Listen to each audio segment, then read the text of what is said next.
Un produit et une offre, ça n'a rien à voir.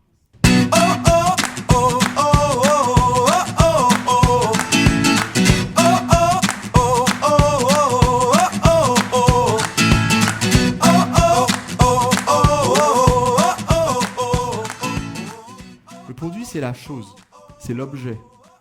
D'accord ? Virtuel ou réel, c'est la chose que vous vendez. L'offre, c'est la façon dont vous proposez la chose en question. C'est le message de vente, c'est la façon dont vous proposez de l'acheter, de le livrer, de le payer. Et cette offre, dans l'offre, le produit est interchangeable.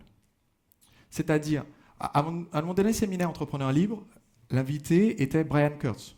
Brian a une carrière dans le marketing direct. Ils ont envoyé plus de 2 milliards de courriers postaux au cours de sa carrière.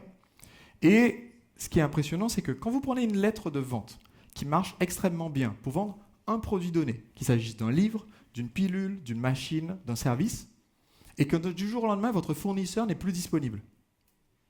S'il y a un autre produit qui remplit la même promesse, est-ce que dans la lettre de vente, je peux juste enlever le nom de l'ancien produit, mettre le nom du nouveau et espérer que ça vende à peu près aussi bien, oui ou non ? Oui. Parce que ce qui convainc le client dans l'offre, c'est ce qu'il va recevoir en échange de ce qu'il va donner. Et donc, l'offre et le produit sont deux choses extrêmement différentes. Et peut-être qu'aujourd'hui, si vous avez du mal à vendre le produit, c'est parce que vous avez bossé un maximum là-dessus, mais pas du tout sur comment est-ce que je vais le présenter et comment je vais présenter mon offre. Et ça vous bloque. Point suivant, ressource suivante. Celle-là, vous m'avez entendu en parler à maintes reprises. C'est une liste. Liste de quoi ? Liste de courses ? Non. Liste de prospects ou liste de clients ?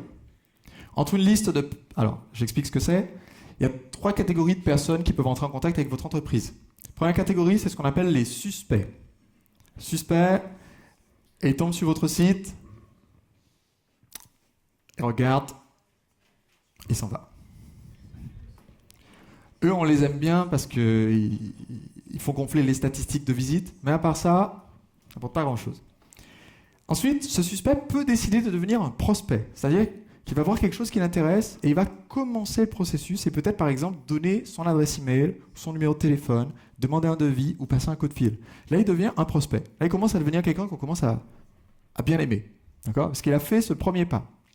Maintenant, ce qui fait vivre l'entreprise, c'est pas juste les prospects, parce que bon, avoir une liste de 100 000 personnes intéressées par mes produits ou services, ça me fait une belle jambe, mais ça ne met pas du pain sur la table.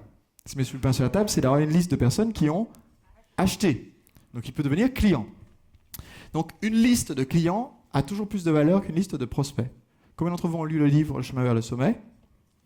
Dans le livre, je parle de votre potentiel de fidélisation. C'est quel est le ratio, quand on fait une nouvelle offre, quel est le ratio entre le taux de conversion chez les clients existants et chez les prospects ? Et la plupart du temps, c'est aux alentours de 20. Si chez vous, c'est 15, 10, c'est pas mal.